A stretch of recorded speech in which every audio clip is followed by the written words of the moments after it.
Assalamualaikum warahmatullahi wabarakatuh. Baiklah, kami akan menjelaskan tentang materi kelompok kami mengenai manajemen sumber daya manusia.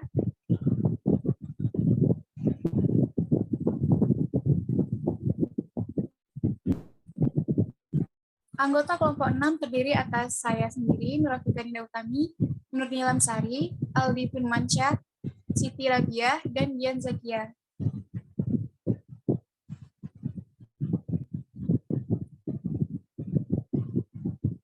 Penjelasan pertama akan dijelaskan oleh Nur Nilam Sari. Kepada Nur Nilam, disilakan.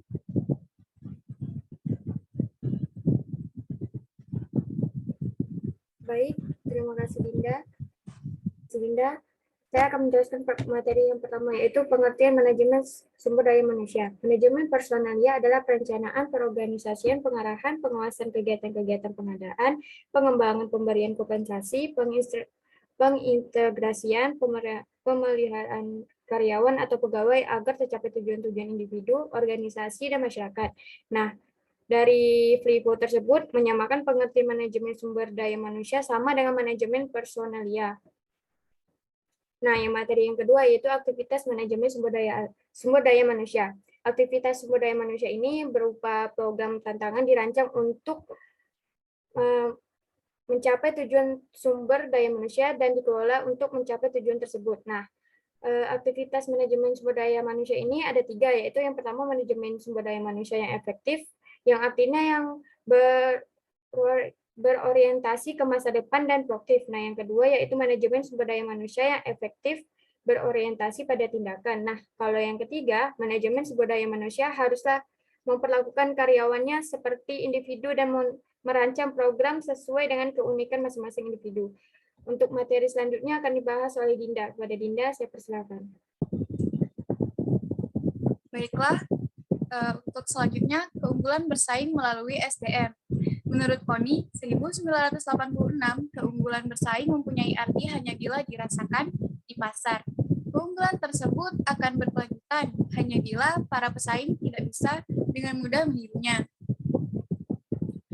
Artinya, apa perbedaan mendasar yang memisahkan perusahaan dari pesaing? Apabila tidak demikian, maka keunggulan bersaing tidak ada.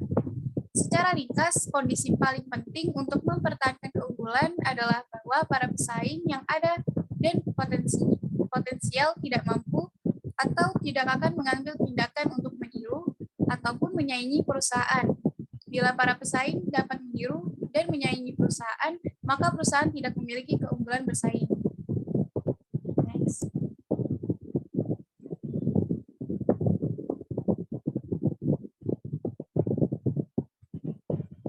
Bernie 1991 mengemukakan 4 kondisi yang harus dipenuhi sebelum suatu sumber daya dapat disebut sebagai suatu keunggulan bersaing.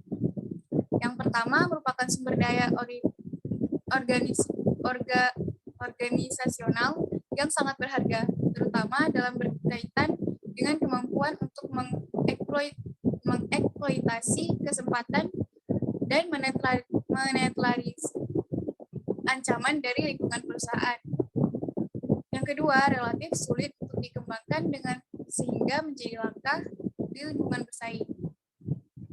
Yang ketiga, sangat sulit untuk ditiru atau diimitasi. Yang keempat, tidak dapat dengan mudah digantikan secara signifikan.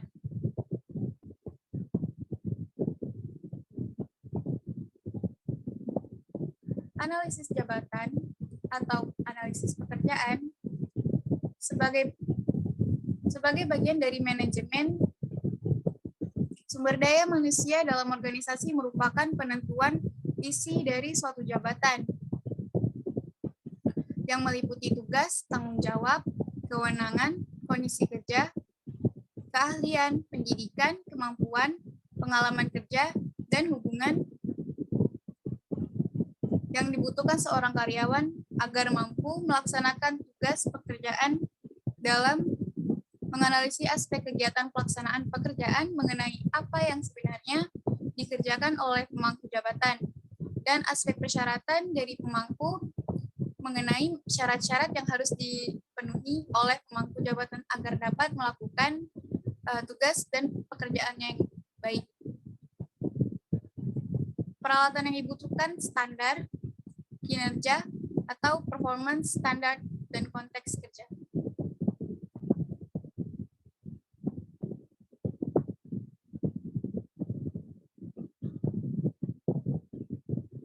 Materi selanjutnya akan dibahas oleh Siti Rabiah. Pada Siti, saya silakan. Baik, saya akan melanjutkan materi tentang penarikan tenaga kerja. Penarikan tenaga kerja adalah usaha mencari lowongan dan tenaga kerja yang mempengaruhi agar melamar pekerjaan yang ada di suatu perusahaan.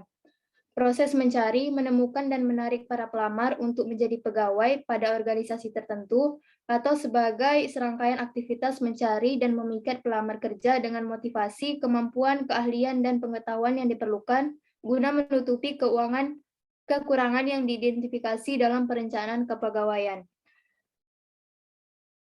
Proses penarikan tenaga kerja yang baik itu dapat dilakukan dengan cara yang pertama, penentuan dasar. Dasar pemikiran dengan berpedoman spesifikasi pekerjaan yang telah ditentukan untuk menduduki jabatan tersebut. Spesifikasi pekerjaan harus diuraikan secara terperinci dan jelas. Penentuan sumber-sumber penarikan setelah diketahui spesifikasi pekerjaan karyawan yang dibutuhkan. Harus ditentukan sumber-sumber penarikan calon karyawan. Sumber penarikan calon karyawan berasal dari internal dan eksternal perusahaan. Setelah diketahui spesifikasi pekerjaan karyawan yang dibutuhkan, harus ditentukan sumber-sumber penarikan calon karyawan, yaitu sumber internal. Next. Sumber internal adalah karyawan yang akan mengisi lowongan kerja yang lowongan dan dalam perusahaan tersebut, yaitu dengan cara memutasikan atau mengambil karyawan yang memenuhi spesifikasi pekerjaan tersebut. Penting untuk mendapatkan pegawai yang baik dan memiliki komitmen tinggi kepada tugas dan fungsi dalam organisasi. Yang ketiga, sumber eksternal. Sumber eksternal adalah karyawan yang akan mengisi jabatan yang lowongan dilakukan penarikan dari sumber-sumber tenaga kerja di luar perusahaan. Next. Penarikan tenaga kerja dilakukan melalui yang pertama dari dalam perusahaan itu sendiri, teman-teman pegawai perusahaan, jawatan penempatan tenaga kerja, lembaga-lembaga pendidikan, advertensi, dan sumber-sumber lain. Next. Tujuan penarikan tenaga kerja. Kebijakan penarikan di masa lampau lebih memfokuskan pada penempatan posisi-posisi diisi dengan mempertimbangkan biaya serta pengisian lebih cepat. Namun, dewasa ini lebih menekankan pada dimensi kualitas pegawai. Tujuan-tujuan penarikan tenaga kerja sebagai berikut. Alat kendali keadilan sosial, teknik untuk memaksimalkan efisien, strategi responsivitas politik. Program penarikan tenaga kerja yang baik mencakup faktor-faktor, memikat banyak pelamar yang memenuhi persyaratan, tidak pernah mengkompromikan standar seleksi, berlangsung atas dasar yang berkesinambungan, bersifat kreatif, imajinatif, dan inovatif. Next. Kendala dalam penarikan tenaga kerja. Yang pertama, faktor-faktor organisasional. Kebijakan tentang promosi dari dalam, imbalan, status kepegawaian, rencana SDM. Yang kedua, kebiasaan pencari tenaga kerja. Yang ketiga, kondisi eksternal atau lingkungan. Tingkat pengangguran, kedudukan organisasi mencari tenaga kerja baru, langka tidaknya keahlian atau keterampilan tertentu, proyeksi angkatan kerja pada umumnya, peraturan perundang-undangan di bidang ketenaga kerjaan, praktik penarikan tenaga kerja oleh organisasi-organisasi lain, tuntutan tugas yang kelak akan dikerjakan oleh para tenaga kerja baru. Next.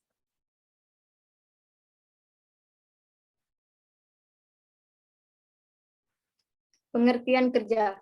Secara alamiah di dalam kehidupannya, manusia selalu melakukan macam-macam aktivitas. Salah satu wujud dari aktivitas itu adalah kerja atau bekerja. Atau pengertian lain kerja menurut peneliti, kerja yaitu kegiatan yang dilakukan seseorang untuk menyelesaikan atau mengerjakan sesuatu yang menghasilkan alat pemenuhan kebutuhan yang ada seperti barang atau jasa yang memperoleh bayaran atau upah.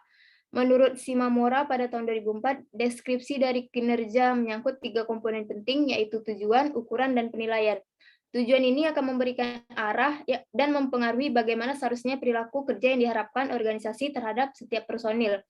Ukuran dibutuhkan untuk mengetahui apakah seorang personil telah mencapai kinerja yang diharapkan. Untuk itu, kuantitatif standar kinerja untuk setiap tugas dan jabatan personal memegang peran penting.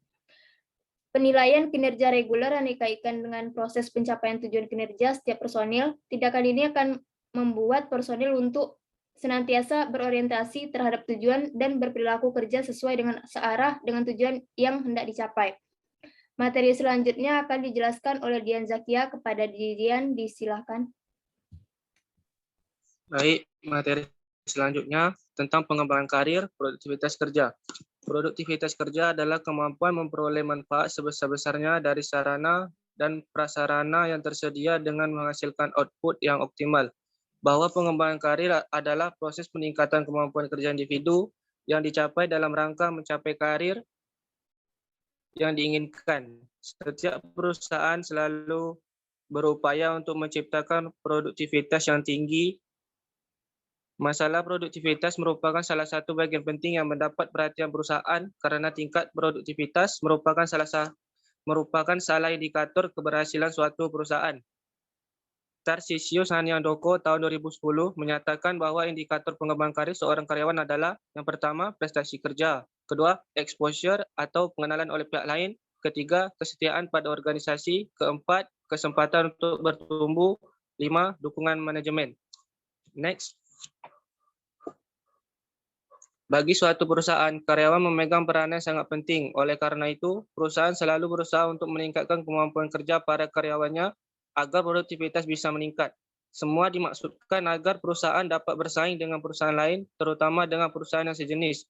Ada beberapa faktor yang dapat mempengaruhi produktivitas kerja karyawan, yaitu kepuasan kerja dan disiplin kerja karyawan. Next. Materi selanjutnya, kepuasan kerja dan stres.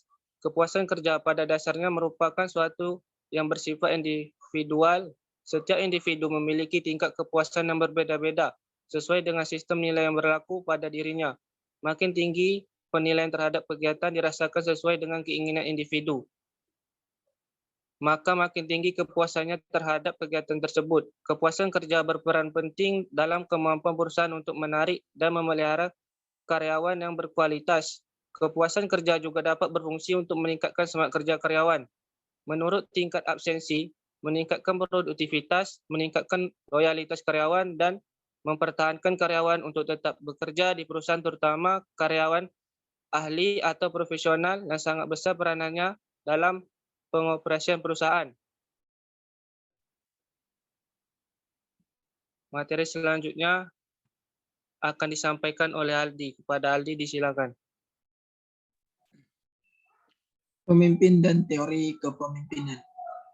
Teori karakter adalah suatu teori yang berusaha untuk mengidentifikasi karakter atau sifat-sifat yang khas dengan keberhasilan seseorang pemimpin. Karakteristik yang dapat diperhatikan seperti Indonesia, kepribadian inteligensia, kepribadian karakter, fisik, kemampuan pengawasan, dan sebagainya. Kepribadian seseorang pemimpin memiliki sifat siaga, integritas pribadi, percaya diri, dan penuh inisiatif.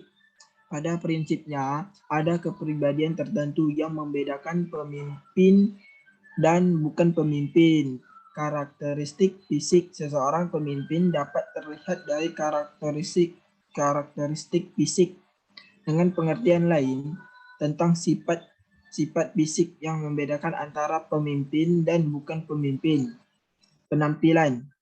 Akan tetapi anggapan ini menimbulkan diskusi yang cukup tajam.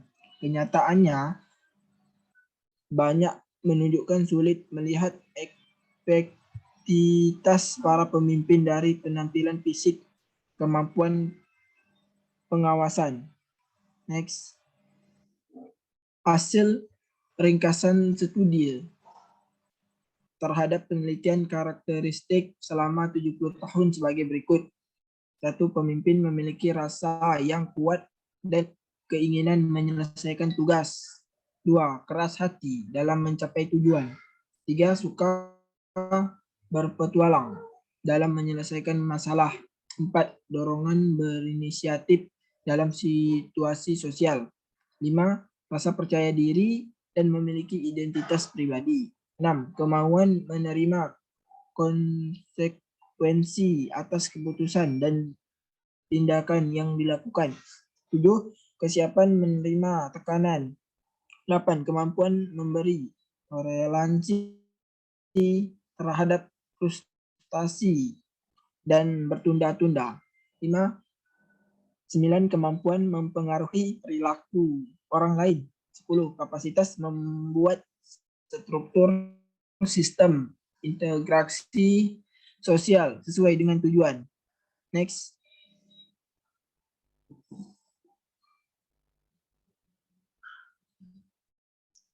Sekian presentasi dari kelompok kami. Saya kembalikan ke moderator. Terima kasih. Baik, terima kasih kepada teman-teman yang sudah menjelaskan. Sekian materi dari kelompok 6. Terima kasih, dan apabila terdapat kekurangan, mohon dimaafkan. Saya selaku moderator. Assalamualaikum warahmatullahi